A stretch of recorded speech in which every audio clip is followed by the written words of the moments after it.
வணக்கம். வாத்தியார் எம்ஜிஆர் என்ற நமது யூடியூப் சேனல் மூலமாக நான் உங்கள் வேல்முருகன். தமிழ்நாட்டை அதிரச் செய்த ஒரு செய்தி. தமிழக மக்கள் அதிர்ந்தனர், திமுகவினர் திகைத்தனர். என்ன நிகழ்வு, ஏன் இந்த நிலை? அது தொடர்பாக இந்த காணொலியில் காண்போம்.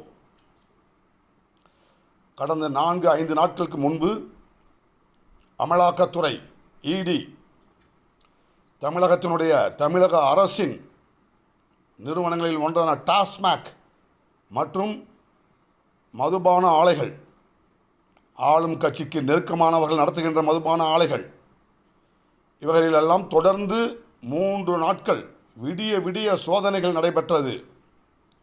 விடிய விடிய நடந்த சோதனையில் நாம் மலைக்கின்ற அளவிற்கு தவறுகள், குற்றங்கள் நடந்திருப்பதாக இடியினுடைய அறிக்கை கசிய விடப்பட்டிருக்கிறது என்று சொன்னால் இது வெட்கக்கேடான செயல் இல்லையா? மதுபான ஆலைகள், மதுபானத்தை கொள்முதல் செய்கின்ற டாஸ்மாக் மற்றும்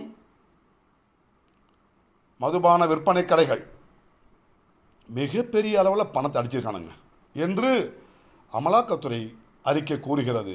1000 கோடி என்று அமலாக்கத்துறை கூறுகிறது என்று சொன்னால் இது இனிஷியல் அமௌண்ட், இது ஆரம்பம்தான். எப்படி பூகம்பத்தை நாம் ரெக்டர் அளவுகோலில் அளந்து சொல்கின்றோமோ அதுபோல் திமுகவின் இந்த உலகமகா ஊழல் பல 1000 கோடிகளுக்கு பக்கத்திலே வரும் என்று திமுகவினரே பேசக்கூடிய ஒரு நிலை. தமிழ்நாட்டின் முன்னாள் நீதித்துறை அமைச்சர் பிடிஆர் பழனிவேல் தியாகராஜன் ஒரு சில ஆண்டுகளுக்கு முன்பு பேசியதாக ஒரு ஆடியோ வெளியானதே நினைவில் இருக்கிறதா?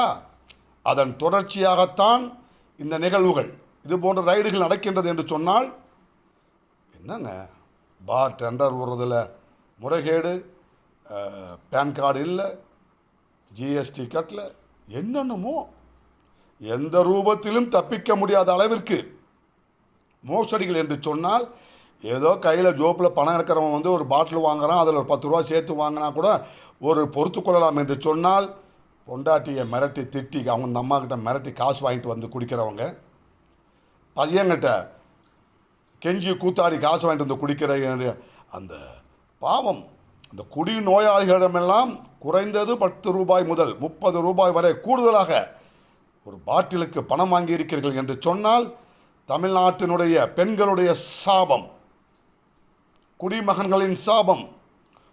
குடியை கெடுக்கும் என்று சொன்னீர்களே, இன்று அது பல குடிகளை கெடுக்கத்தான் போகிறது என்பது தெளிவாக தெரிகிறது.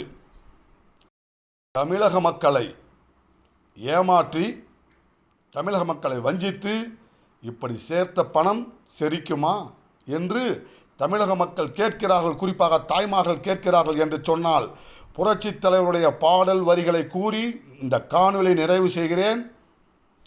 ஏய்ப்பவர்க்கே காலம் என்று எண்ணி விடாதே, பொய் எத்தனை நாள் கை கொடுக்கும் மறந்து விடாதே. ஒரு நாள் இந்த நிலைமைக்கெல்லாம் மாறுதல் உண்டு, அந்த மாறுதலை செய்வதற்கு தேறுதல் உண்டு. ஆம், தமிழக வாக்காளர் பெருமக்களே, தமிழக தாய்மார்களே, நினைவில் கொள்ளுங்கள், 2026 இந்த அவல ஆட்சியை அகற்றினால்தான் நாம் நிம்மதியாக வாழ முடியும் என்பதை மட்டும் நினைவில் கொள்ளுங்கள் என்று உங்களையெல்லாம் வேண்டுகிறேன். வேண்டி நல்ல மாற்றத்திற்கு துணை நிற்க வேண்டும். இருவரும் இதய தெய்வங்கள் புரட்சித் தலைவர் எம்ஜிஆர், புரட்சித் தலைவி அம்மா ஆகியோர் நல்ல ஆசியுடன் அனைத்து இந்திய அண்ணா திராவிட முன்னேற்ற கழகத்தின் ஆட்சி 2026 அமைய ஆதரிப்போம். அனைத்து இந்திய அண்ணா திராவிட முன்னேற்ற கழகத்தை என்று கூறி விடைபெறுகிறேன். நன்றி, வணக்கம். வாழ்க தமிழ், வெல்லட்டும் தமிழ். நன்றி, வணக்கம்.